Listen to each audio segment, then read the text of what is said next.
আল্লাহ রাব্বুল আলামিন বলেছেন, ওয়ামা মিন দাব্বাতিন ফিল আরদি ইল্লা আলাল্লাহি রিজকুহা।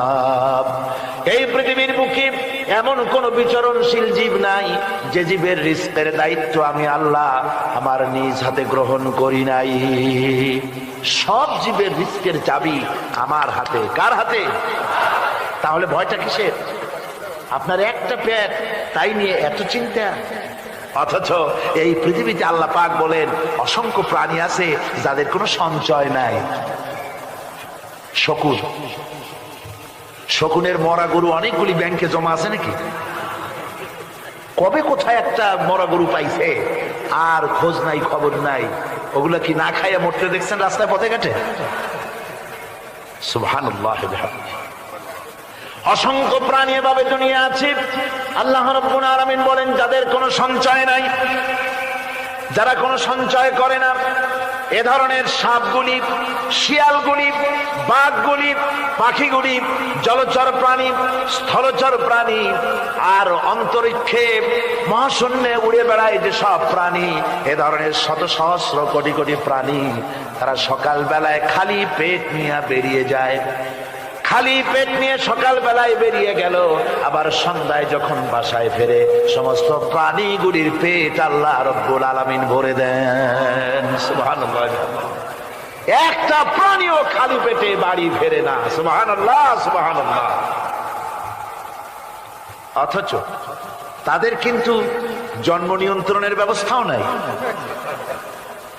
জঙ্গলে যত প্রাণী আছে তারা কি কোনদিন মিছিল করে এসে বলেছে বাংলাদেশ সরকার আমাদের জঙ্গলের মধ্যে কোনো খোঁজ খবর তো আপনারা রাখেন না, এখানে বাচ্চা কাচ্চা বেশি হইতেছে আর খাওয়াইতে পারি না, এবার কিছু পরিবার পরিকল্পনার ওষুধপত্র পাঠান? কোনদিন বলেছে? বলে নাই, বলবেও না। কে খাওয়ায়? আল্লাহ পাক খাওয়ায়। আল্লাহ পাক খাওয়ায়। সুতরাং আল্লাহ রাব্বুল আলামিন রিজকের মালিক, একথা বিশ্বাস করতে হবে। সেই বিশ্বাসের অর্থ এই নয় যে আপনি চুপ করে বসে থাকবেন আর ফেরেশতারা রান্না করে আপনারে রূপচাঁদা মাছ খাওয়াই দিয়ে যাবে, এরকম বিশ্বাস করতে হবে, কাজ করতে হবে। এর ফলে আল্লাহ রাব্বুল আলামিন রিজকের ব্যবস্থা করবেন। ঈমান আনার পর প্রথম যে কোয়ালিটিটা হবে সেই কোয়ালিটি হচ্ছে পার্সোনালিটি, আত্মসম্ভ্রম, আত্মমর্যাদা। দুনিয়ায় কারোর সামনে মাথা সে নত করবে না, মাথা নত করবে কেবলমাত্র আল্লাহর কাছে। সে বিশ্বাস করবে খাইরিহি ওয়া শাররিহি মিনাল্লাহি তাআলা, ভালো মন্দ সব কার কাছ থেকে হয়? আল্লাহর কাছ থেকে হয়। সে কিছুতেই বিশ্বাস করবে না যে কোনো মাজারের কাছে গেলে, কবরের কাছে গেলে আমার তকদির পাল্টে যাবে, কোনো মোমেন্ট তা বিশ্বাস করবে না। কথা বুঝতে পেরেছে? ভালো করার মন্দ করার সত্তা মালিক আল্লাহ সুবহানাহু ওয়া তাআলা। এরপরে দুই নম্বরের যে কোয়ালিটি সৃষ্টি হবে মুমিনের মধ্যে ঈমান আনার পর, সে গুণটা হচ্ছে সে বিনয়ী হবে। বিনয়, বিনম্রতা আর এক বৈশিষ্ট্য হবে। বিনয় এবং বিনম্রতার বৈশিষ্ট্য হবে। তার কারণ হচ্ছে ঈমান আনার পরে সে জানতে পেরেছে আল্লাহ রাব্বুল আলামিনের কর্তৃত্ব থেকে বেরিয়ে আসার ক্ষমতা কারো নাই। অহংকার করে যাব কোথায়? আস্ফালন করে যাব কোথায়? আল্লাহর রাজত্বের বাইরে, আল্লাহর ক্ষমতার বাইরে যাওয়ার ক্ষমতা তো কারোই নাই। সুতরাং অহংকার তার মধ্যে জায়গা পাবে না। আল্লাহ পাক দুনিয়ার সমস্ত মানুষের জিনকে পরিষ্কার করে বলেছেন, ইয়া মাশারাল জিন্নি ওয়াল ইনস ইন ইসতাতা'তুম আন তানফুযু মিন আকতারিস সামাওয়াতি ওয়াল আরদ ফানফুযু লা তানফুযুনা ইল্লা বিসুলতান। হে পৃথিবীর মানুষেরা আর জেনেরা, যদি সম্ভব হয় আমার আকাশের নিচের থেকে, জমিনের উপর থেকে বেরিয়ে যা।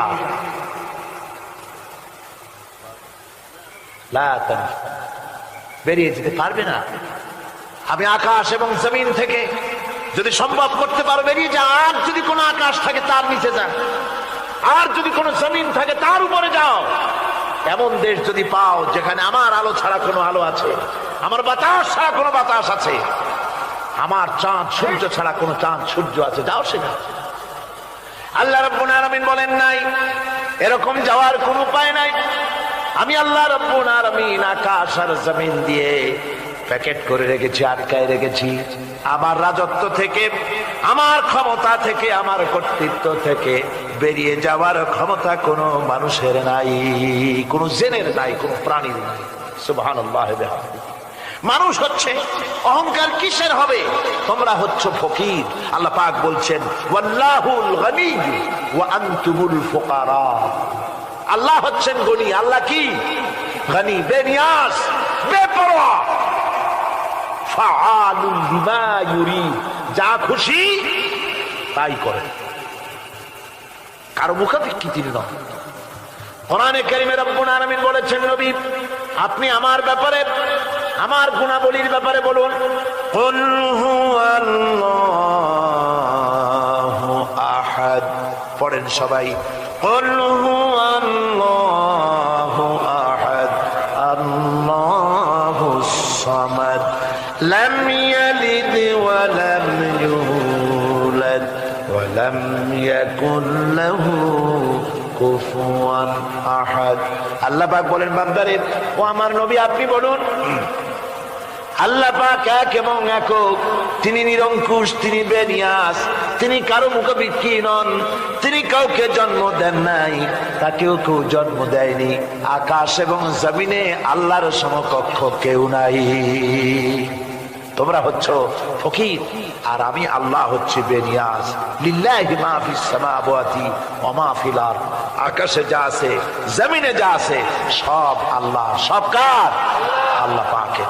সুতরাং কিসের অহংকার, কিসের মাতবাড়ি?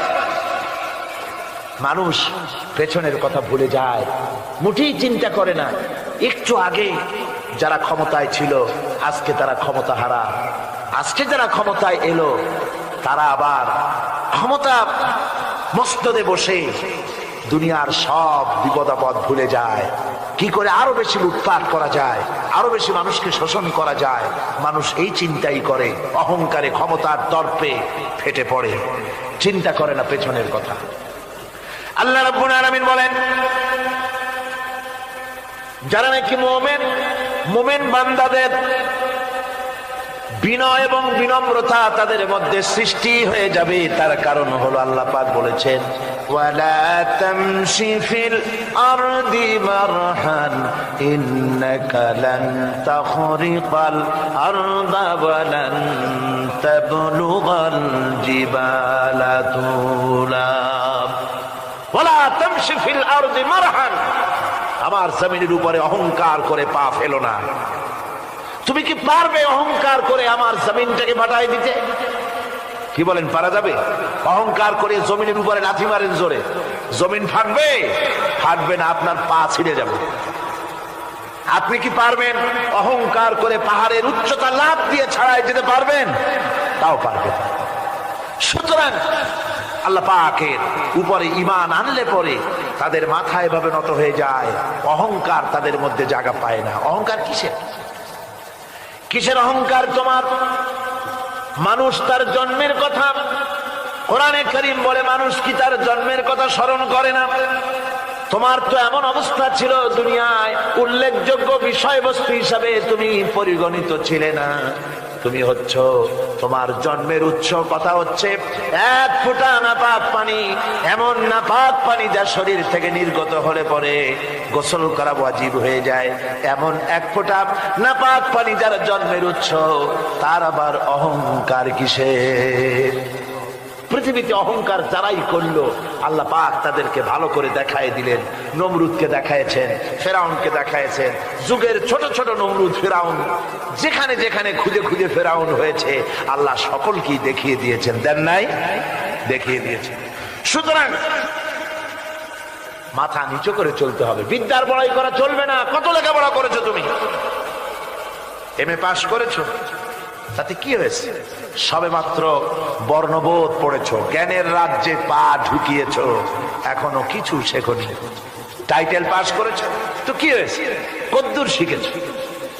নিউটনের মতো মানুষ মৃত্যুর সময় বললেন, কেন সমুদ্রের বেলাভূমিতে দাঁড়িয়ে সামান্য বালু কণা নিয়ে নাড়াচাড়া করলাম, অথই সমুদ্রের কিছুই দেখতে পারলাম না। শেখ সাদি রহমতুল্লাহ আলাইহি ইন্তেকালের সময় বলেছেন, মালুম শোধ কি হিচ মালুম না শোধ, সারা জীবন সাধনা করে বুঝিলাম ইহা যে কিছুই বুঝিলাম না। এগুলি হচ্ছে জ্ঞানীদের কথা। আর কোন রকম ইউনিভার্সিটির বারান্দা দিয়ে 3-4 দিন হাঁটছে, কয় যে সব বুঝি। কি বুঝছো? কয় দেয়ার ইজ নো গড, স্রষ্টা বলতে কেউ নেই। পাগল কি আর গাছে ধরে মিয়া? সুতরাং বিদ্যার বড়াই চলবে না, স্বাস্থ্যের বড়াই চলবে না, অর্থের বড়াই চলবে না। অর্থের বড়াই করবে, কত অর্থ তোমার হয়েছে, আল্লাহ যদি ইচ্ছে করেন ব্রেনের মধ্যে, মগজের মধ্যে এমন টিউমার করে দিবেন, মগজের মধ্যে এমন ক্যান্সার করে দেবেন, হার্টের ভিতরে এমন ক্যান্সার লাগায় দিবেন, 14 গোষ্ঠী বিক্রি করলে ঔষধের পয়সা হবে না। পারবে কিনা আল্লাহ কর, জোরে বলবেন পারবেন কিনা? এমন বহুত অসুখ আছে ডাক্তাররা বোঝেই না ঔষধ দেবে কি, কি রোগ ডাক্তাররাই বোঝেন। এগুলি ইংল্যান্ড এবং আমেরিকায় যখন যাই, সেখানে বহুত লোক দোয়া নিতে আসে, কয় যে হুজুর দোয়া করেন, দীর্ঘদিন পর্যন্ত রোগে ভুগতেছি। কি রোগ? অমুক রোগ। তাই এখানে এত মডার্ন মেডিকেল সায়েন্স এত উন্নত হয়েছে, ডাক্তাররা কি কয়? কয় ডাক্তাররা ব্লাড, স্টুল, ইউরিন, কুষ্ঠশুদ্ধা টেস্ট ফেস্ট করিয়া কয় যে বুঝি না কি হয়েছে। সুতরাং মুমিন বান্দা যারা আল্লাহর দ্বীনকে কবুল করবে, কালেমা পড়বে, তার অন্যতম একটি কোয়ালিটি হচ্ছে সে বিনয়ী, বিনম্র হবে। সুবহানাল্লাহ পড়ে। অহংকার তার মধ্যে জায়গা পাবে না। হাদিসে কুদসির ভিতরে এসেছে, আল্লাহ পাক বলেন, অহংকার হচ্ছে আমার ইজার, আমার চাদর স্বরূপ। যে ব্যক্তি অহংকার করে সেজন্য আমি আল্লাহ চাদর নিয়ে টানাটানি করে। নাউযুবিল্লাহি মিন যালিক। এরপরে মুমিন ব্যক্তি কলেমা পড়ার পর, ঈমান আনার পরে যে কোয়ালিটি হওয়া উচিত, আল্লাহর পরে ঈমান আনলে পরে যে কোয়ালিটি হওয়া দরকার, সেটা হচ্ছে তার মধ্যে বীরত্ব এবং নির্ভীকতা আসবে। সে ব্যক্তি নির্ভীক হবে, মৃত্যুর ভয় পাবে না, মৃত্যুর ভয় পাবে না। তার কারণ হলো মুমিন ব্যক্তি ঈমান আনার পরে জানতে পেরেছে যে মৃত্যু থেকে পালাবার উপায় কোনো প্রাণীর নাই। আছে নাকি? মৃত্যু থেকে পালানো যাবে? মৃত্যু থেকে পালানো যাবে না। মুমিন এই জন্য ভয় পাবে না। এই জন্য মুমিন জীবনে একবার মরে, মুমিন সবসময় বীর পুরুষ হয়। মুমিন কি হয়? আর মুনাফিক হয় কি? কাপুরুষ। মুমিন মরে জীবনে একবার, আর মুনাফিক মরে জীবনে কয়েকবার। সাইকেলের টায়ার বাস্ট হলে শীতই পড়ে ভয় ছোটে, ট্রাকের টায়ার বাস্ট হলে তো হুঁশই থাকে না, আর কোথাও বোমা পড়লে এমনি তার রুহু উড়ে যায়। এই হলো দুর্বল ঈমানের লক্ষণ, মুনাফিক। আর মুমিন ব্যক্তি এগুলি ভয় পায় না। তার কারণ হচ্ছে কোরআনে কারীম বলেছে, কুল ইন্নাল মাউতাল্লাযী তাফিররুনা মিনহু ফাইন্নাহু মুলাকীকুম। বলো, মৃত্যুর থেকে পালাবার কোন উপায় নাই। যেখানেই যাও না কেন মৃত্যু তোমাকে ধরবেই। তোমাকে যেখানেই যাও তুমি, মৃত্যু তোমাকে খুঁজে বের করবেই। মরণ থেকে পালাও তুমি, মরণ তোমায় লইবি ঘিরি। যদিও সুদূর আকাশ পানে, লুকাও সেথায় লাগিয়ে সিঁড়ি। এ মহারোগের চিকিৎসক নাই, নাই সে ঔষধ জগতে। খুঁজিয়া কাতর হইলে কি হবে, পারিবে না তারে ফিরাতে। যেখানেই যাও পালাবার উপায় নাই, মৃত্যু তোমাকে ধরবেই। এই মৃত্যুর কাছ থেকে পালাবার পথ যখন নাই, তখন ক্ষণস্থায়ী জীবনের মায়া করে হকের রাস্তা থেকে বিরত থাকার কোনো অর্থ হয় না। বরং এই রাস্তায় যদি জীবন দেওয়া যায়, সে মৃত্যু নয়, সেটার নাম জীবন। সেটার নাম কি? জীবন। আরে জীবন তো আল্লাহ কিনে নিয়েছেন, আমাদের জীবন কে কিনে নিয়েছেন? আল্লাহ রাব্বুল আলামিন বলেছেন, ইন্নাল্লাহা আশতারা মিনাল মুমিনিনা আনফুসাহুম ওয়া আমওয়ালাহুম বিআন্না লাহুমুল জান্নাহ। আল্লাহ পাক বলেন, আমি আমার মুমিনের জান এবং মালকে খরিদ করে নিয়েছি, বিনিময় আমার মুমিনকে আমার জান্নাত দান করে দিয়েছি। মুমিনের মালটাও আমার, জানটাও আমার। তো আসলে জান আর মাল কার? আল্লাহ পাকের। তো আল্লাহ কিনে, ইচ্ছেটা কিনেছেন, আমাদের ইচ্ছেটা। আমরা আমাদের ইচ্ছে মতো আমাদের মাল খরচ করতে পারবো না, আমাদের ইচ্ছে মতো জান খরচ করতে পারবো না। মাল আর জান সবটাই খরচ হবে আল্লাহর জন্য। কার জন্য? আল্লাহর জন্য করতে হবে। আপনাকে আল্লাহ টাকা দিয়েছেন, কড়ি দিয়েছেন, এই ধন সম্পদ যে কোনো দলের লোক এসে চান্দা চাইলেই আপনি দিতে পারবেন না, যেহেতু কিয়ামতের দিন আল্লাহর দরবারে জবাবদিহি করতে হবে। পয়সা আল্লাহ দিয়েছিলেন, ওই পয়সা দিয়া ধর্মনিরপেক্ষবাদীদেরকে টাকা দিয়া সহযোগিতা করেছেন, সমাজতন্ত্রীদেরকে টাকা দিয়া সহযোগিতা করেছেন, পুঁজিবাদীদেরকে টাকা দিয়ে সহযোগিতা করেছেন, আল্লাহর দ্বীনের সঙ্গে নাফরমানি যারা করে পয়সা দিয়া সহযোগিতা করেছেন। কিয়ামতের দিন আল্লাহর দরবারে আসামির কাতারে দাঁড়াতে হবে। পরিষ্কার আল্লাহর কথা, আমি তোমার মাল কিনে নিয়েছি, তোমার মাল আমার রাস্তায় খরচ করতে হবে। খরচ করলে কোথায় করতে হবে? আল্লাহর রাস্তায়। আপনার নিজের ইচ্ছে মতো আপনি করতে পারবেন না। দেখুন, হিন্দুদেরকে, অমুসলিমদেরকে আপনি সাহায্য করবেন, যদি কোনো অমুসলিম তার মেয়েকে বিবাহ দিতে পারে না টাকার অভাবে, আপনি সাহায্য করবেন, জায়েজ আছে, সওয়াব হবে। একটা অমুসলিম তার সন্তানকে পড়াশোনার খরচ চালাতে পারছে না, আপনি সাহায্য করুন, জায়েজ আছে। অসুখ হয়েছে, রোগের চিকিৎসা করাতে পারে না অমুসলিম, সাহায্য করুন, জায়েজ আছে। কিন্তু অমুসলিম পূজা করবে, পয়সা দিয়ে মণ্ডপ বানাতে পারে না, বলির পাঠা কিনতে পারছে না পয়সার অভাবে, সেখানে মুসলমানের সাহায্য করা জায়েজ আছে? একটা ফুটা পয়সাও সেখানে সাহায্য করা মুসলমানদের জন্য হারাম। এরকম সাহায্য করা কি জোরে কর? হারাম। তার কারণ আপনি পয়সা দিয়ে আল্লাহর সাথে শিরক করার সুযোগ করে দিচ্ছেন। এই কথাটা যেমন ভাবে বুঝলেন, অনুরূপ ভাবে যারা আল্লাহর দ্বীন কায়েম করতে চায় না, আল্লাহর দ্বীনের বিরোধিতা করে, মানুষের তৈরি করা মতবাদ প্রতিষ্ঠার সংগ্রাম করে, তাদেরকে আপনি আপনার টাকা পয়সা দিয়ে সাহায্য করলে আল্লাহর কাছে অবশ্যই আপনাকে জবাবদিহি করতে হবে, যেহেতু আপনার জান, আপনার মাল সবটাই কার। আল্লাহ রাব্বুল আলামিনের জন্য শিখাই দিয়েছেন, বলো, কুল ইন্না সালাতি ওয়া নুসুকি ওয়া মাহইয়ায়া ওয়া মামাতি লিল্লাহি রাব্বিল আলামিন। পড়েন সবাই আমার সাথে, ইন্না সালাতি ওয়া নুসুকি ওয়া মাহইয়ায়া ওয়া মামাতি লিল্লাহি রাব্বিল আলামিন। নিশ্চয়ই আমার নামাজ, আল্লাহ বলেন, শিখাই দিচ্ছেন, বলো, আমার নামাজ, আমার কোরবানি, আমার হায়াত, আমার মত সব কিছু ওই আল্লাহ রাব্বুল আলামিনের জন্য, যিনি তামাম জাহানের সৃষ্টি জগতের লালন কর্তা, পালন কর্তা, তার জন্যই নিবেদিত। সুতরাং আপনার ইচ্ছে মতো জান মাল খরচ করতে পারবেন না, খরচ করতে হবে আল্লাহর পথে। বুকের মধ্যে যে জানটা আছে, জান আপনার, কিন্তু আপনি কি আত্মহত্যা করতে পারবেন? আত্মহত্যা করলে কি হয়? কবিরা গুনাহ। কি হবে? কবিরা গুনাহ। কিয়ামতের শাস্তি কি? জাহান্নাম। কোথায় যেতে হবে? জাহান্নাম। যদিও জানটা আপনার মধ্যে আপনার, কিন্তু এটা আল্লাহ আপনার কাছে আমানত রেখেছেন। এই জান আপনি যেখানে সেখানে খরচ করতে পারবেন না। আপনার এই জানটা নিয়ে মানুষের তৈরি করা মতবাদের আন্দোলনে সংগ্রাম করে জানকে ক্ষতিগ্রস্ত করতে পারবেন না। ওই রাস্তায় মরবেন তো জাহান্নামে যেতে হবে। এই রাস্তায় আপনার জীবন দিতে বলা হয়নি।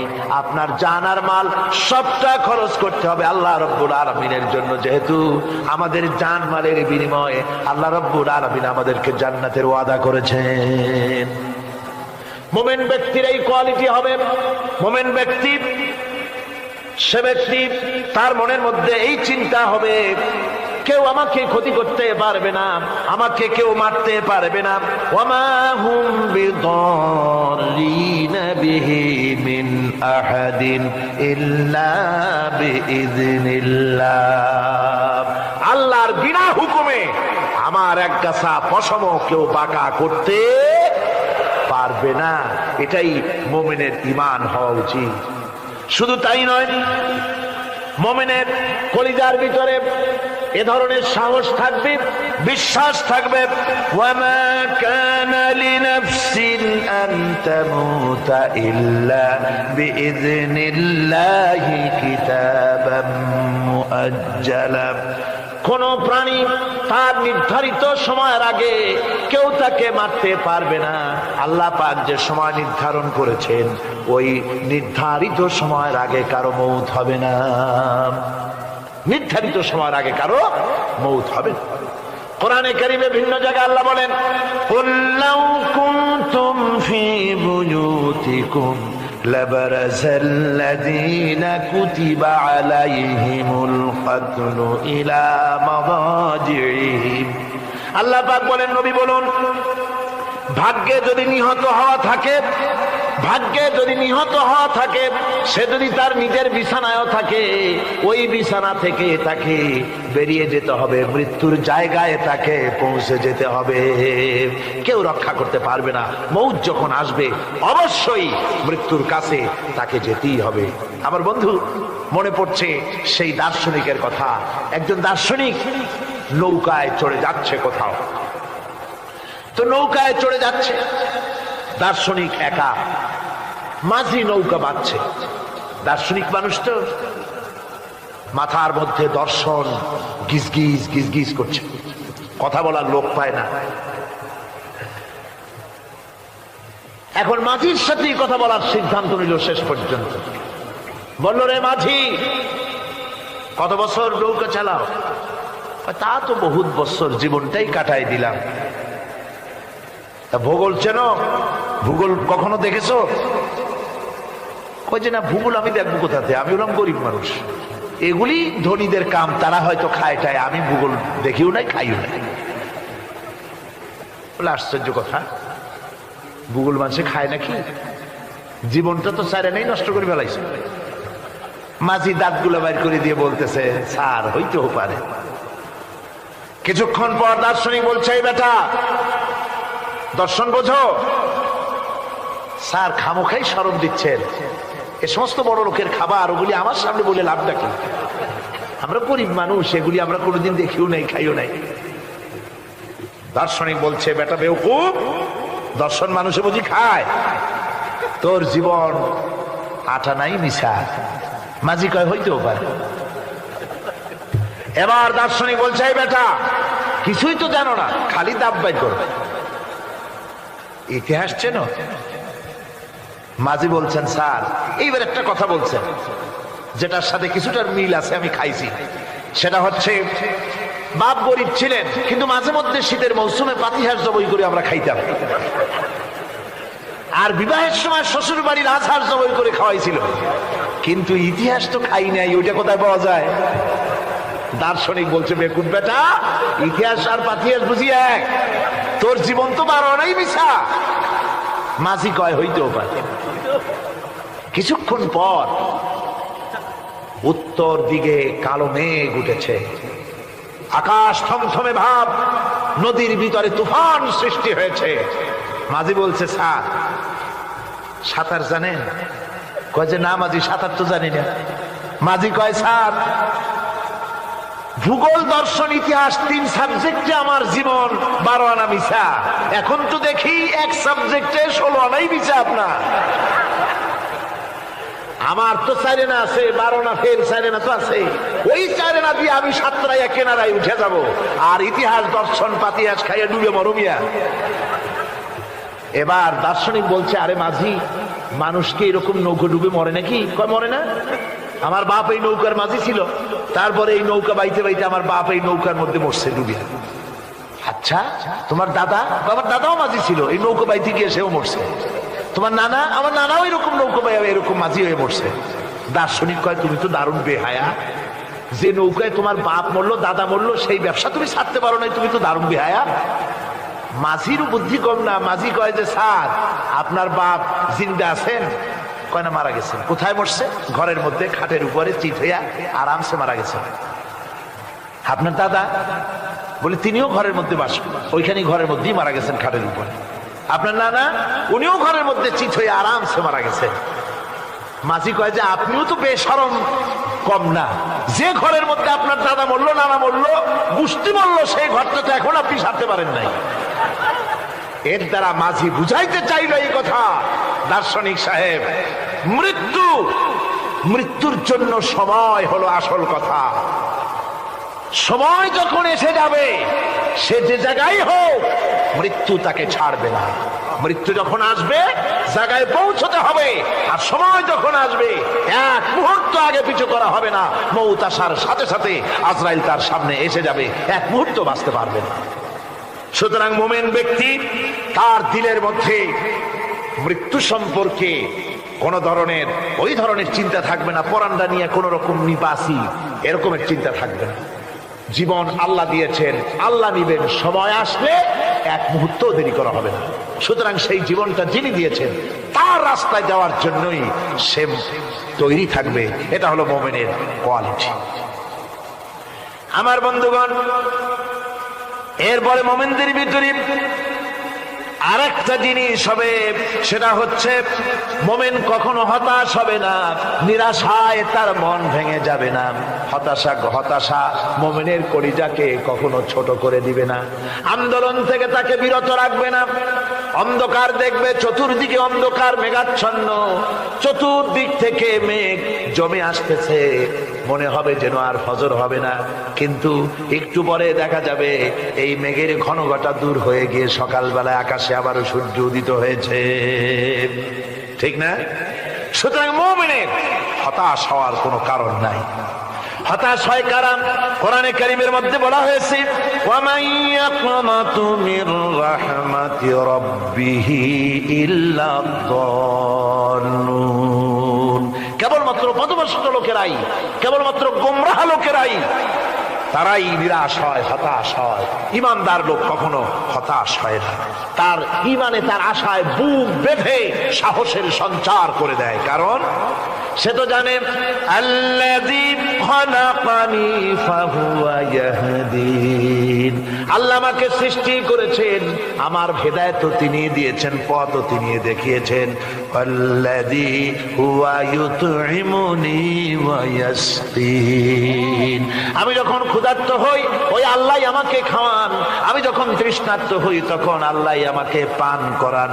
ওয়া ইযা মারিদতু ফাহুয়া ইয়াশফিন, আর যখন আমি অসুস্থ হই, ওই আল্লাহই আমাকে রোগ মুক্ত করেন। সুবহানাল্লাহ। দেখেন হযরত আইয়ুব আলাইহিস সালাম, সব কোরআনের মধ্যে আছে, আল্লাহ পাক সব বলে দিয়েছে। আমাদের মধ্যে অনেকের রোগ হলে কয় যে এত নামাজ রোজা করি আর রোগে আমারই পাইলো। বলে না এরকম? নামাজ রোজা করি, দান সদকা করি, হজ করি, আর আমার এই রোগটা পাইলো, এই রোগ ছাড়েই না। আশ্চর্য কথা, রোগ দিয়ে আল্লাহ মানুষের ঈমান পরীক্ষা করেন। ধৈর্য ধরতে হবে। হযরত আইয়ুব আলাইহিস সালামের রোগ হলো 18টি বছর পর্যন্ত রোগে ভুগলেন। 18 বছর শরীর পচে যেতে লাগলো, বিবি বাল বাচ্চা সব তার কাছ থেকে ছড়ে গেল। গ্রামের লোকেরা তাকে তাড়ায় দিল, জঙ্গলের ভিতরে তিনি কাটাতে লাগলেন। এরপরে তিনি কষ্টে অস্থির হয়ে গেলেন, কোন শেকায়েত আল্লাহর দরবারে তোলেন নাই। বলেছেন, আয় আল্লাহ পাক, আমি দারুণ ভাবে রোগগ্রস্ত হয়ে পড়েছি, আর তুমি রহমান রহিম। হযরতে আইয়ুব আলাইহিস সালাম 18টি বছর রোগ ভোগ করার পর যখন তিনি লক্ষ্য করলেন শুধু শরীরের ভিতরেই পোকা না, এবার পোকা জিহ্বার মধ্যে শুরু হয়ে গেছে, জিহ্বায় পোকা ধরেছে, গায়ের গোশতে পোকা, পুষ পোকা, পচে পচে শরীর পড়তেছে, জিহ্বার মধ্যেও পোকা হয়ে গেছে। হযরত আইয়ুব আলাইহিস সালাম এবার আল্লাহর দরবারে হাত তুলে বলেন, রব্বুল আলামিন, এতদিন কোনো কথা বলি নাই, 18টি বছর পর্যন্ত হাসি মুখে আমি সহ্য করে চলছি, তুমি রোগ দিয়েছো বলার আমার কিছুই নাই, কিন্তু এবার অবশ্যই শিকায়েত করব, যেহেতু আমার জিহ্বায় পোকা ধরেছে। মাবুদ, আমার জিহ্বায় পোকা দিও না, আমার জিহ্বায় যদি পোকা হয়ে যায় তাহলে তোমার মতো আল্লাহর জিকির আমি কি দিয়া করব? আয় আল্লাহ, জিহ্বাটা আমাকে সুস্থ রাখো যাতে করে তোমার জিকির করতে পারি। সুবহানাল্লাহ। আমার আল্লাহ রাব্বুল আলামিন পরিষ্কার করে কোরআনে কারীমের মধ্যে বলে দিলেন, আমি আইয়ুব আলাইহিস সালামের আইয়ুবের রোগ মুক্ত করে দিলাম এবং তার হারানো সব সম্পদ আমি তাকে দান করে দিলাম। মুমিন বান্দা যারা, তারা রোগে শোকে ভাবে কাতর হবে না, নিরাশ হবে না, মনে করবে আল্লাহ রাব্বুল আলামিন আমাকে পরীক্ষা করছেন, এরপরে নিয়ামত আসবে, হতাশা তাকে পেয়ে বসবে না। দেখেন ইউসুফ আলাইহিস সালাম তাকে কুয়ার মধ্যে ফেলে দিল। কারা?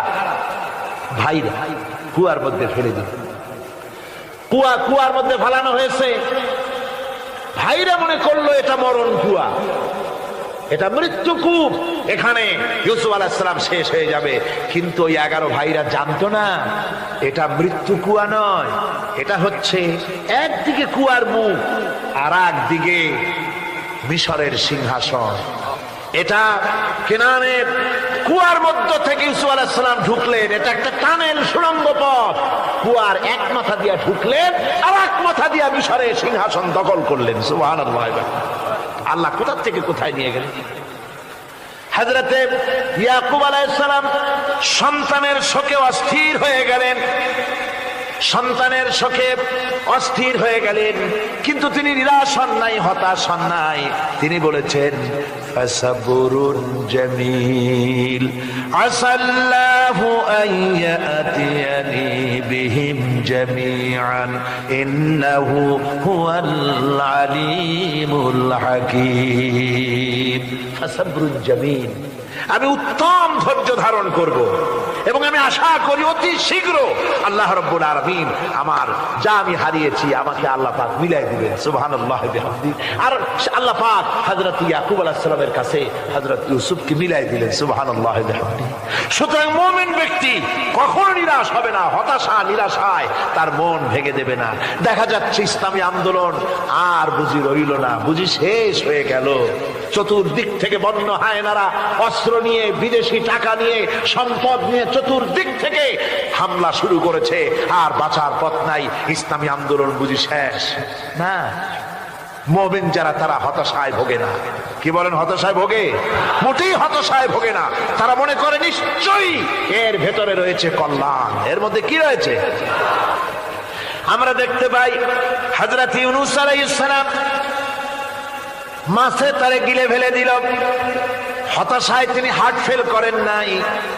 মাছের পেটের মধ্যে যদি কেউ চলে যায়, বেরিয়ে যাওয়ার জন্য কোনো ব্যাকডোর আছে নাকি? কোন পালাবার কোন রাস্তা আছে? মাছের পেটের জানালা দরজা আছে কিছু? কিছুই নেই। তিনি হতাশ হলেন না। মাছের পেটের ভেতরে বসে হযরত ইউনূস আলাইহিস সালাম বুক ভরা আশা নিয়ে আল্লাহর দরবারে তিনি ঘোষণা করলেন, লা ইলাহা ইল্লা আনতা সুবহানাকা ইন্নী কুনতু মিনাজ জালিমিন। পড়েন না সবাই, লা ইলাহা ইল্লা আনতা সুবহানাকা ইন্নী কুনতু মিনাজ জালিমিন। হযরত ইউনূস আলাইহিস সালাম বললেন, আল্লাহ তুমি ছাড়া কোনো ইলাহ নাই, তোমার পবিত্রতা ঘোষণা করছি, আমি জালিমদের অন্তর্ভুক্ত হয়ে গেছি। তিনি যখন চিল্লাচ্ছিলেন, মাছের পেটের ভিতরে বসে যখন কাতরুক্তি করতেছিলেন, আল্লাহ বুঝি তখন শোনেন নাই সে কথা? কি বলেন? আল্লাহ বুঝি তখন তন্দ্রায় বা নিদ্রায় ছিলেন না। আল্লাহ পাক কি ঘুমান? তন্দ্রায় যান? লা তাখুযুহু সিনাতুন ওয়ালা নাওম। আল্লাহ রাব্বুল আলামিন বলেন, কোন তন্দ্রা বা নিদ্রা আল্লাহ রাব্বুল আলামিনকে স্পর্শ করে না। হযরত ইউনূস আলাইহিস সালাম যখন মাছের পেটের ভিতরে বসে চিৎকার মারলেন, আল্লাহ পাক বলেন, ইউনূস রে, তোমার ওই ডাক কেউ শোনে নাই। দুনিয়ার কোন রাজা বাদশাহ শোনে নাই, দুনিয়ার কোন বন্ধু বান্ধব তোমার শোনে নাই, কিন্তু আমি তোমার আরশের মালিক, আমি রব্বুল আলামিন শুনেছি। শুধু শুনি নাই, সঙ্গে সঙ্গে জবাব দিয়ে দিয়েছি। ফাস্তাজাবনা লাহু ওয়া নাজ্জাইনাহু মিনাল গাম্মি। পড়েন, ফাস্তাজাবনা লাহু ওয়া নাজ্জাইনাহু মিনাল গাম্মি ওয়া কাযালিকা নুনজিল মুমিনিন। আল্লাহ পাক বলেন আমি জবাব দিলাম। মাছের পেটের ভিতরে বেদনা শুরু হয়ে গেল, মাছ আর তলদেশে শুয়ে থাকতে পারলো না, সাঁতরাতে পারলো না, মাছ ভেসে উঠলো উপরে। পেটের যন্ত্রণায় মাছ কিনারায় চলে এসে বমি করে দিতে পারলে যেন বাঁচি, এই অবস্থা মাছের হলো। কিনারায় চলে এলো, বমি করে ইউনূস আলাইহিস সালামকে ফেলে দিল, মাছও বাঁচলো, ইউনূস আলাইহিস সালামও বাঁচলো। আল্লাহ রাব্বুল আলামিন বলেন মুমিনেরা শোনো, শুধু ইউনূসকে নয়, ওয়া কাযালিকা নুজিল মুমিনিন, এইভাবে করে মুমিন বান্দারা যদি আমাকে ডাকে, আমার কাছে যদি হাত ফাইলায়, আমি আল্লাহ রাব্বুল আলামিন মুমিনদের এভাবে বিপদ মুক্ত করে দেই। আল্লাহ পাক বিপদ মুক্ত করে দেন। ওমান ইয়াত্তাকিল্লাহা ইয়াজআল লাহু মাখরাজা, আল্লাহকে যে ভয় করে আল্লাহ তার জন্য রাস্তা খুলে দেন। জোরে কোন সুবহানাল্লাহ। দেখেন ইউসুফ আলাইহিস সালাম, জুলাইখা তাকে আটকায় ফেলেছে ঘরের মধ্যে, তালা দেওয়া, খিল দেওয়া, সিটকানি মারা, পালাবার পথ নাই, চতুর্দিকে উলঙ্গ নগ্ন চিত্র। আর এই সুন্দরী যুবতী নারী জুলাইখা তার প্রেম নিবেদন করেছে হযরত ইউসুফের কাছে। যৌবনে ভরা টকবগে যৌবনের যুবক হযরত ইউসুফ আলাইহিস সালাম, সৌন্দর্যের পিরামিড, বাঁচার কোনো পথ নাই জুলাইখার কুপ্রবৃত্তি চরিতার্থ করে দেওয়া ছাড়া। কিন্তু হযরতে ইউসুফ আলাইহিস সালাম আল্লাহ রাব্বুল আলামিনকে ডাকলেন, হতাশায় ভেঙে পড়লেন না, আল্লাহকে ভয় করলেন, আল্লাহকে ডাকলেন। আল্লাহকে ডেকে, আল্লাহকে ভয় করে তালাবদ্ধ দরজার দিকে যখন দৌড় মারলেন, রব্বুল আলামিন আপন কুদরতে দরজার তালাগুলি খুলে দিলেন। ভাইরা আমার, এভাবে করে মুমিনেরা কখনো হতাশ হয় না। ফাইন্না মাআল উসরি ইউসরা, ইন্না মাআল উসরি ইউসরা। মনে রাখতে হবে, দুঃখ কষ্টের সাথে থাকে সুযোগ সুবিধা, আর প্রত্যেক অসচ্ছলতার সাথে থাকে উদার সচ্ছলতা। এর কোনো বিপরীত কখনই হয় না। আল্লাহ রাব্বুল আলামিন এইভাবে করে মুমিনদেরকে বলেছেন যেন তারা হতাশায় ভেঙে না পড়ে। আমার বন্ধুগণ, মানুষ হতাশায় যেন না ভাঙে। গুনাহ করেছে, গুনাহ করার কারণে কোন মুমিন যেন হতাশায় ভেঙে না পড়ে, সেই জন্য আল্লাহ তাকে বলেছেন লা তাকনাতু মির রাহমাতিল্লাহ, বান্দারে আমার রহমত থেকে মায়ুস হইস না, নিরাশ হইস না, আমি রহমান, আমি রহিম। জোরে কোন সুবহানাল্লাহ। আমার বন্ধু, আপনারা কোন পৃথিবীতে কে আছে এমন, কোন সত্তা আছে এমন যে অপরাধীকে দেখে বলে আয় তোরে মাফ করে দেব? আছে কেউ এমন? বাপও বলে না। বাপও ছেলে যদি অপরাধ করে দেখে বলে না আয় মাফ করে দি।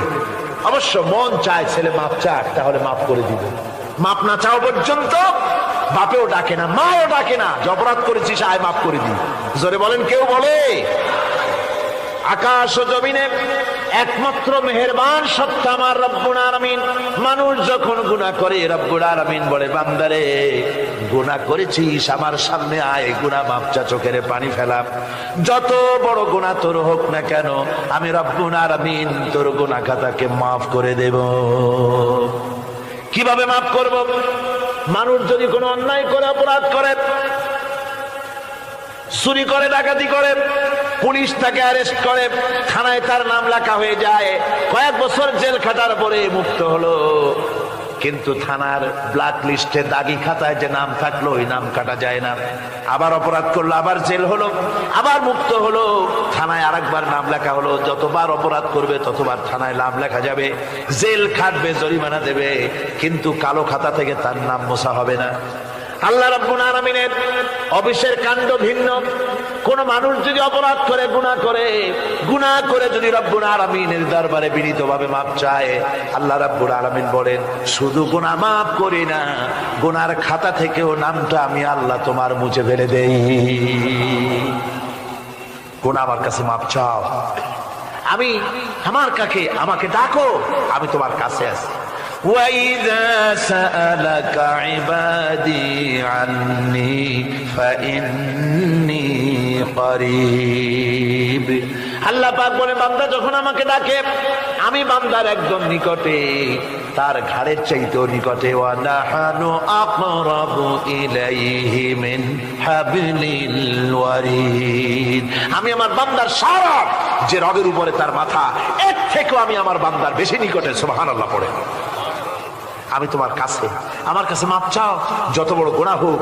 ওয়া ক্বালা রাব্বুকুম উদউনি আস্তাজিব লাকুম। তোমার প্রভু তোমাকে ডেকে বলেছে আমাকে ডাকো, আমি মাফ করে দেবো। সুবহানাল্লাহ বিহামদিহি। কত বড় কথা, আমাকে ডাকো, নিরাশ হয়েও না, হতাশ হয়েও না। আল্লাহর গজব বেশি না রহমত বেশি? আল্লাহর রহমত বেশি। হাদিসে কুদসির ভিতরে এসেছে, আল্লাহ পাক বলেছেন, কোন বান্দা যদি আমার দিকে এক বিগত অগ্রসর হয়, আমার রহমত তার দিকে এক হাত এগিয়ে যায়। কোন বান্দা যদি আমার দিকে হেঁটে আসে, আমার রহমত তার দিকে দৌড়ায় যায়। বান্দা যখন আল্লাহর দরবারে দুহাত উঁচু করে চোখের পানি ফেলে দেয়, মুসলিম শরীফের হাদিসের ভিতরে এসেছে, গভীর রাত্রে, রাতের তৃতীয় অংশে আল্লাহ রাব্বুল আলামিন প্রথম আকাশে আসেন আর দেখে বলেন, পৃথিবীতে আছো নাকি কেউ গুনাহ করে জীবন বরবাদ করে দিয়েছো? আমার কাছে মাপ চাও। ঋণগ্রস্ত আছো, অসুস্থ আছো, অপমানিত আছো, কে আছো মাজলুম, আমাকে ডাকো, আমার কাছে বলো, আমি ডাকের সাড়া দেব, জীবনের আশা পূরণ করে দেব। ওই সময় যেই সমস্ত লোকেরা কাঁদে তাহাজ্জুদের নামাজ পড়ে, আল্লাহ জিজ্ঞেস করেন ফেরেশতারা, অমুক অমুক দেশে অমুক অমুক বান্দারা কাঁদে কেন? ফেরেশতারা বলে, রব্বুল আলামিন তুমি তো ভালো করে জানো। আল্লাহ বলেন, জানি, তবুও তোমাদের মুখে শুনতে চাই। তারা বলে, রব্বুল আলামিন তোমার এই বান্দা গুনাহ করেছে, গুনার জন্য মাপ চায়, জাহান্নাম থেকে বাঁচতে চায়। আল্লাহ পাক বলেন, ফেরেশতারা আমার এই বান্দারা আমারে দেখেছে নাকি? বলে দেখে নাই। বলে আমার দোজখ দেখেছে নাকি? বলে না, তাও দেখে নাই। আমার বেহেশত দেখেছে নাকি? বলে না, তাও দেখে নাই। আল্লাহ পাক বলেন, ফেরেশতারা সাক্ষী থাকো, ওরা আমাকে দেখে নাই, আমার বেহেশত দোজখ কিছুই দেখে নাই, শুধুমাত্র আমার নবীর কথা, আমার কোরআনের কথা বিশ্বাস করে আরামের ঘুমকে হারাম করে যেভাবে তারা কাঁদতেছে, সাক্ষী থেকে যাও ফেরেশতারা, আমার রহমতের দরিয়ায় জোশ মেরেছে, আমার ওই ক্রন্দনরত বান্দাগুলিকে আমি আল্লাহ মাফ করে দিলাম। সুতরাং মুমিন বান্দা যারা, আল্লাহর মুমিন বান্দা যারা, এই ইমানের কোয়ালিটি, এটাও হতাশায় নিরাশায় ভেঙে পড়বে না। গুনাহ তো মানুষই করে, গুনাহ হয়ে গেছে, মাপ চাও। তোমার গুনাহ কদ্দূর? তোমার গুনাহ যদি হয় পাহাড় সমান, আল্লাহর রহমত আকাশ সমান। জাহান্নামের কঠিন শাস্তি থেকে বাঁচতে হলে আল্লাহর প্রতি ঈমান আনতে হবে। আর ঈমান আনলে যে কোয়ালিটিগুলি হওয়া উচিত, সেগুলি আমি আপনাদের সামনে আলোচনা করছি। এরপর আরেকটি কোয়ালিটি হবে মুমিনের, তা হলো কঠোর কঠিন বিপদে অবিচল থাকবে, বিপদে ভেঙে পড়বে না। বিপদ আপদ, শত্রুতা, ক্ষয় ক্ষতি যা কিছু হয় সবই আল্লাহর পক্ষ থেকে, এটা মেনে নিতে হবে এবং ধৈর্য ধারণ করতে হবে। বিপদ মুসিবত শুধু উম্মতের জন্য নয়, দুনিয়ার সমস্ত নবীদের বিপদ এসেছে, হয় নাই? নবীদের বিপদ আসে নাই? কোরআনে কারীম থেকে শুনুন, আল্লাহ রাব্বুল আলামিন বলেন, ওয়া কাযালিকা জাআলনা লিকুল্লি নাবিয়্যিন আদুওয়াম মিনাল মুজরিমিন।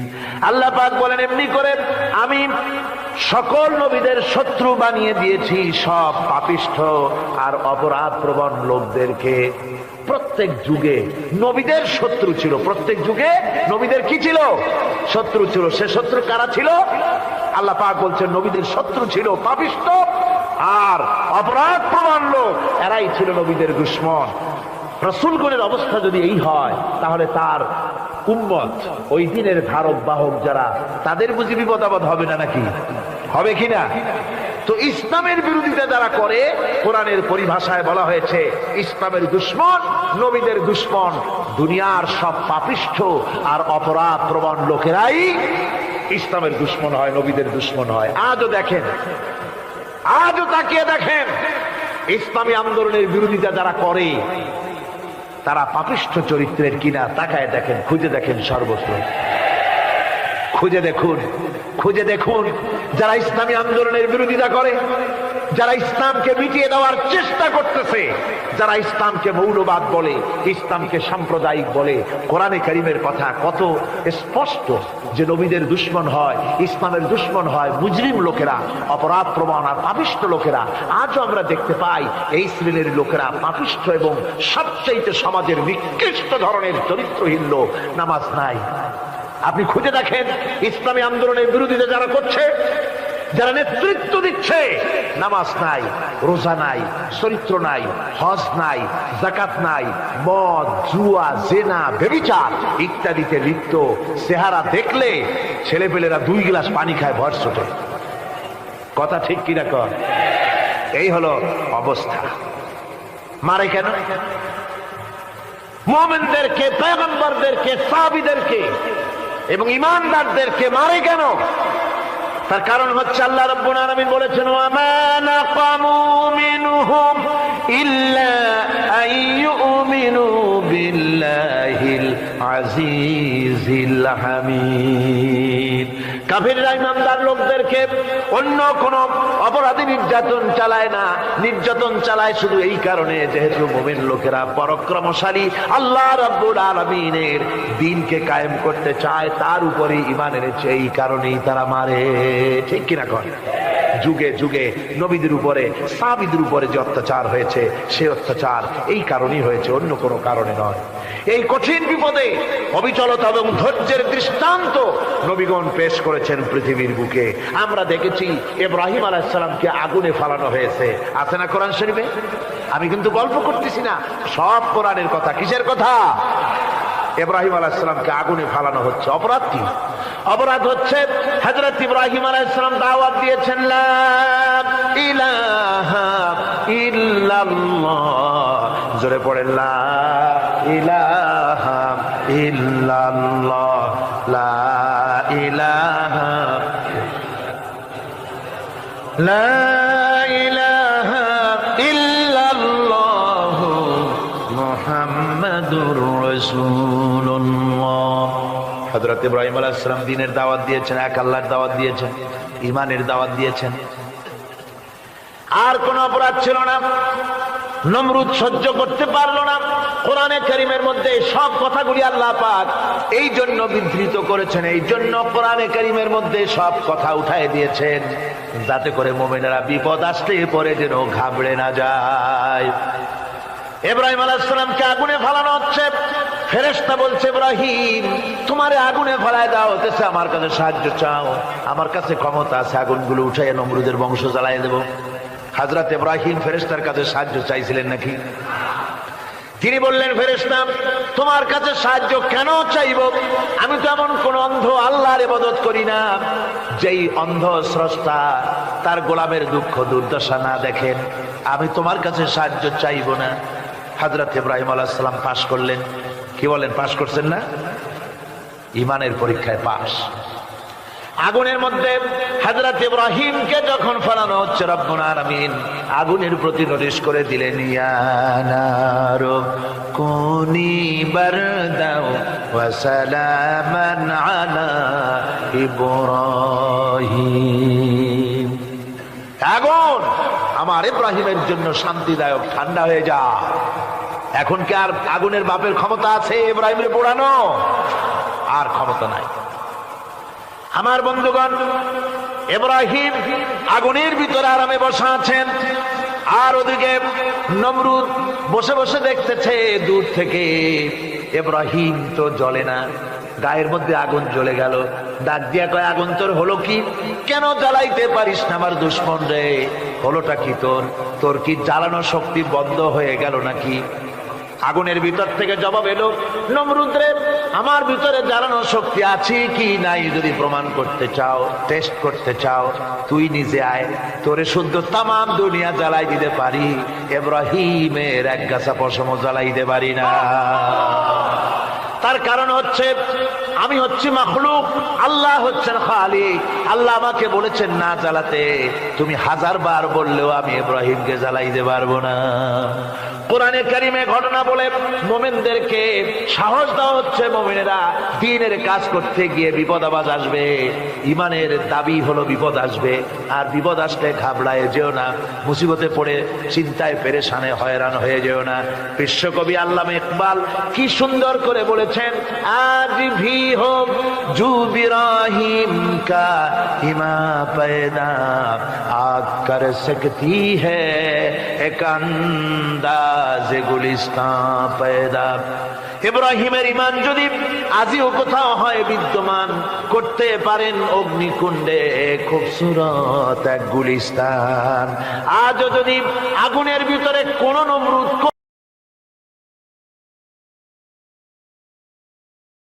পদ বাবা মা, যার বাবা মা বেঁচে নেই দুনিয়াতে, ওই ব্যক্তি সবচেয়ে বেশি অসহায়। বাবা মার অভাব কখনো ধন সম্পদ দিয়ে হয় না। বাবা মার অভাব পূরণে কোনো কিছুর সঙ্গে তুলনাও চলে না। সে কারণেই বাবা মার জীবিত থাকুক আর না থাকুক, তাদের জন্য সবসময় আল্লাহর কাছে দোয়া করার বিকল্প নেই। আবার মৃত বাবা মার জন্য কুরআন সুন্নাহ নির্দেশিত অনেকে করণীয় আছে। কি সেই করণীয়? বাবা মার জন্য দোয়া। আল্লাহ তাআলা কুরআনুল কারিমে বাবা মার জন্য বিশেষ 3টি দোয়া উল্লেখ করেছেন। বাবা জীবিত থাকুক আর না থাকুক, তাদের জন্য সব সময় কুরআনে বর্ণিত দোয়াগুলো জরুরি। এসব দোয়ায় আছে নিজেদের জন্য কল্যাণ পাওয়ার ঘোষণা। তা হলো 1. রব্বির হামহুমা কামা রব্বাইয়ানি সাগীরা। অর্থ, হে আমাদের পালনকর্তা, তাদের উভয়ের প্রতি দয়া করো, যেভাবে তারা আমাকে শৈশবে লালন পালন করেছেন। সূরা বনী ইসরাইল আয়াত 24। 2. রাব্বানাগফিরলি ওয়ালি ওয়ালিদাইয়া ওয়ালিল মুমিনিনা ইয়াওয়ামা ইয়াকুমুল হিসাব। অর্থ, হে আমাদের রব, যেদিন হিসাব কায়েম হবে সেদিন আপনি আমাকে, আমার বাবা মাকে ও মুমিনদেরকে ক্ষমা করে দেবেন। সূরা ইব্রাহিম আয়াত 4।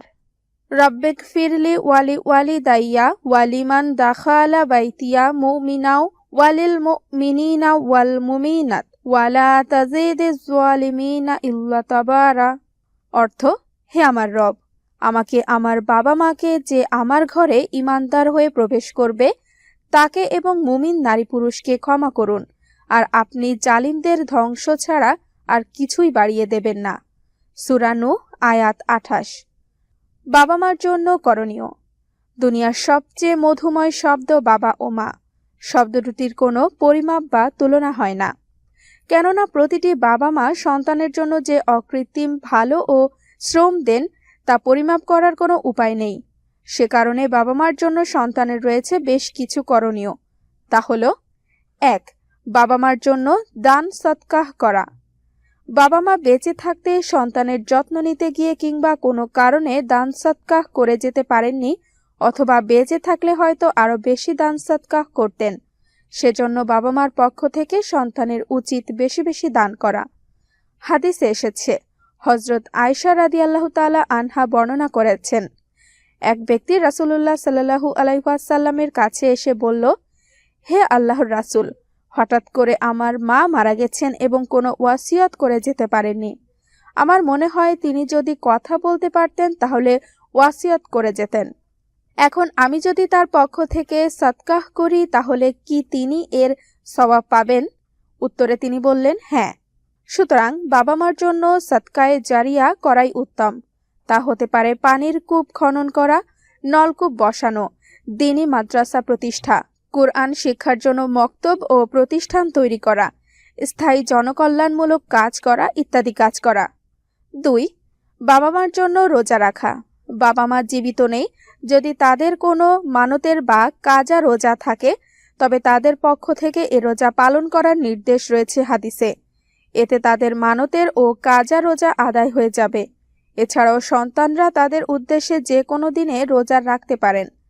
হাদিসে এসেছে, হযরত আয়েশা রাদিয়াল্লাহু তাআলা আনহা বর্ণনা করেন, রাসূলুল্লাহ সাল্লাল্লাহু আলাইহি ওয়াসাল্লাম বলেছেন, রোজার কাজা রেখে যদি কোনো ব্যক্তি মারা যায় তবে তার অভিভাবক, রেখে যাওয়া সন্তান বা আপনজন তার পক্ষ থেকে সওম বা রোজা আদায় করবে।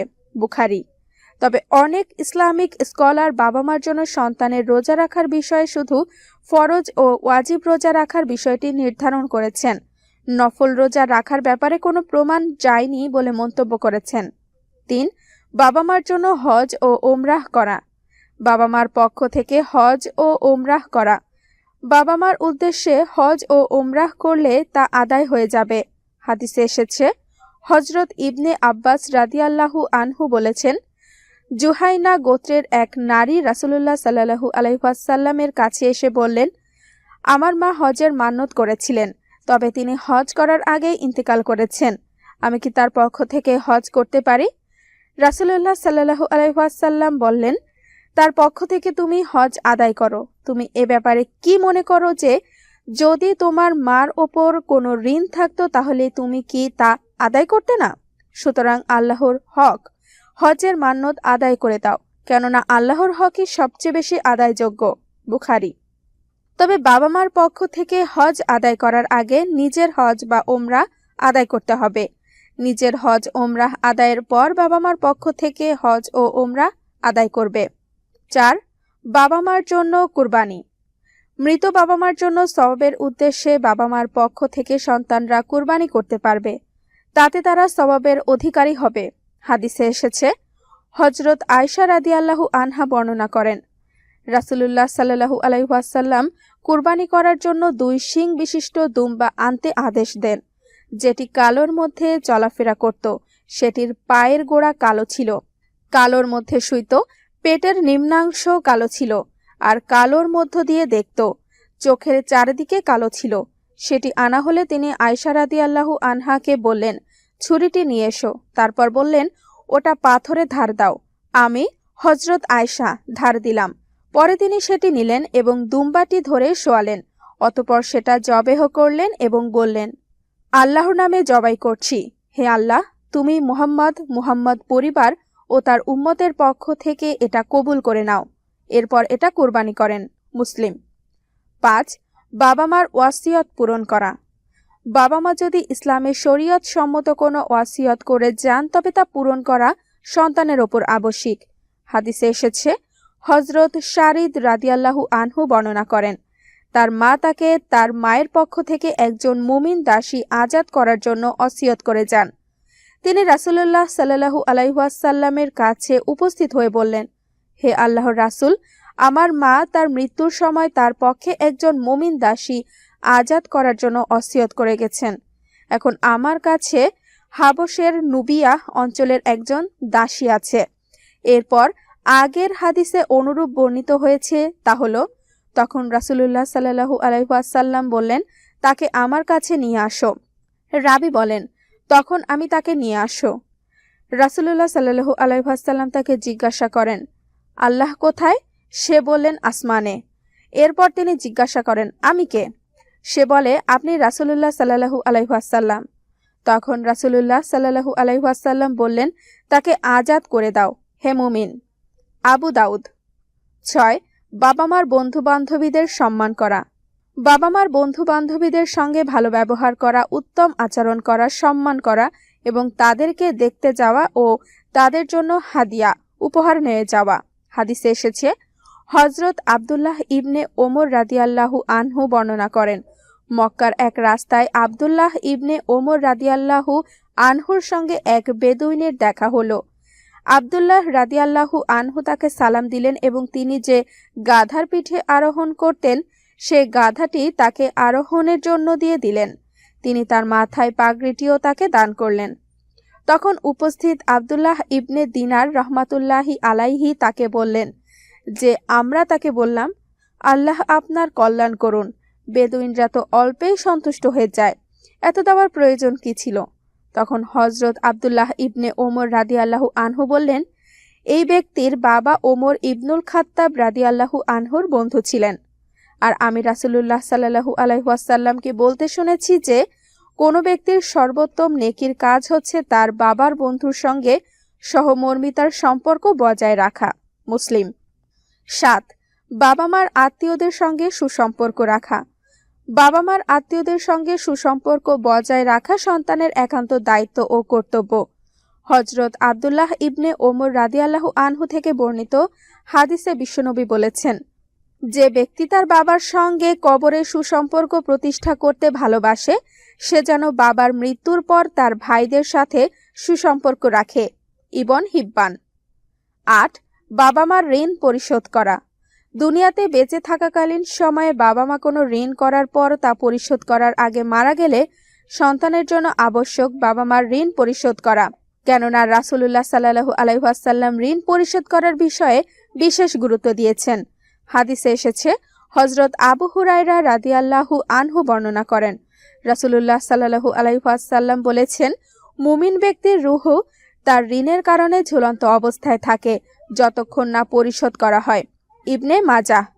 এমনকি ঋণ পরিশোধ না করার কারণে জান্নাতে যাওয়ার পথও বন্ধ হয়ে যায় যদি সে আল্লাহর রাস্তায় শহীদও হয়।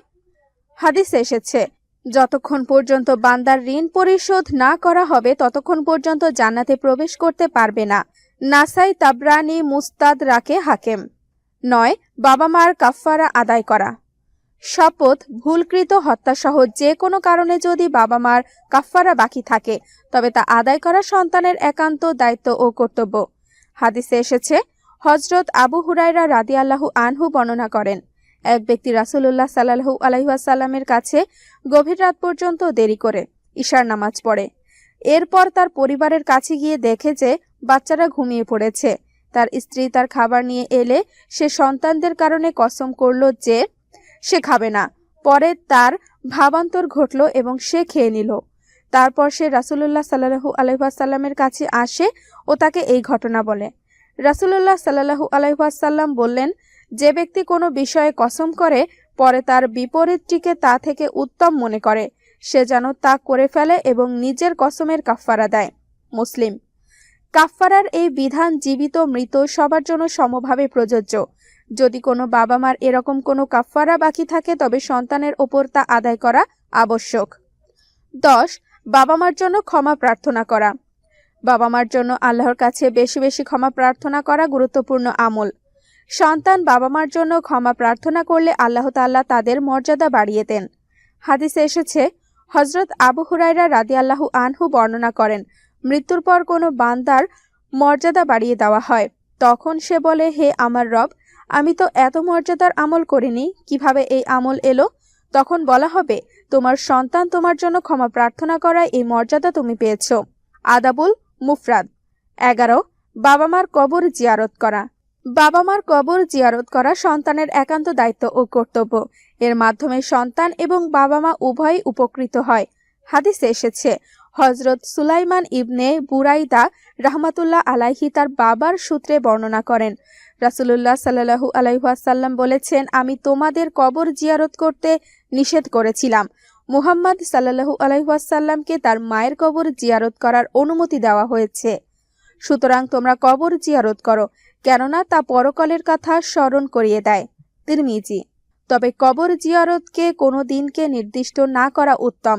কবর জিয়ারত করার সময় এই দোয়া পড়া, আসসালামু আলাইকুম আহলা দিয়ারি মিনাল মুমিনিনা ওয়াল মুসলিমিনা ওয়া ইন্না ইনশাআল্লাহু লা লাহিকুনা আসআলুল্লাহু লানা ওয়া লাকুমুল আফিয়াতি। হে কবরবাসী, ঈমানদার মুসলিমগণ, তোমাদের প্রতি শান্তি বর্ষিত হোক। আল্লাহর ইচ্ছায় আমরাও তোমাদের সাথে মিলিত হব। আমি আমাদের ও তোমাদের জন্য আল্লাহর কাছে নিরাপত্তার আবেদন জানাচ্ছি। ১২. কোনো গুনাহের কাজ করে গেলে তা বন্ধ করা। বাবা মা বেঁচে থাকতে কোনো গুনাহের কাজের সিদ্ধান্ত নিয়ে থাকলে বা চালু করে গেলে তা বন্ধ করা আবশ্যক। হাদিসে এসেছে, হযরত আবু হুরায়রা রাদিয়াল্লাহু আনহু বর্ণনা করেন, রাসূলুল্লাহ সাল্লাল্লাহু আলাইহি ওয়াসাল্লাম বলেছেন, যে লোক সঠিক পথের দিকে ডাকে তার জন্য সে পথের অনুসারীদের প্রতিদানের সমান প্রতিদান রয়েছে। এতে তাদের প্রতিদান হতে সামান্য ঘাটতি হবে না। আর যে লোক বিভ্রান্তির দিকে ডাকে তার ওপর সে রাস্তার অনুসারীদের পাপের অনুরূপ পাপ বর্তাবে। এতে তাদের পাপ রাশি সামান্য হালকা হবে না। মুসলিম। আল্লাহ তাআলা মুসলিম উম্মাহকে জীবিত মৃত বাবা মার জন্য বেশি বেশি দোয়া করা, বাবা মার মৃত্যুর পর হাদিসে নির্দেশিত করণীয়গুলো যথাযথভাবে পালন করার তৌফিক দান করুন। আমিন। বন্ধুরা, ভিডিওটি কেমন লাগলো কমেন্ট বক্সে লিখে জানাবেন এবং কোন ধরনের ভিডিও দেখতে চান তাও জানাবেন। নতুন নতুন ভিডিও পেলে চ্যানেলটি সাবস্ক্রাইব করে সাথেই থাকুন। বন্ধুরা, ভিডিওটি কেমন লাগলো কমেন্টস বক্সে লিখে জানাবেন এবং কোন ধরনের ভিডিও দেখতে চান তাও জানাবেন। ধন্যবাদ এতক্ষণ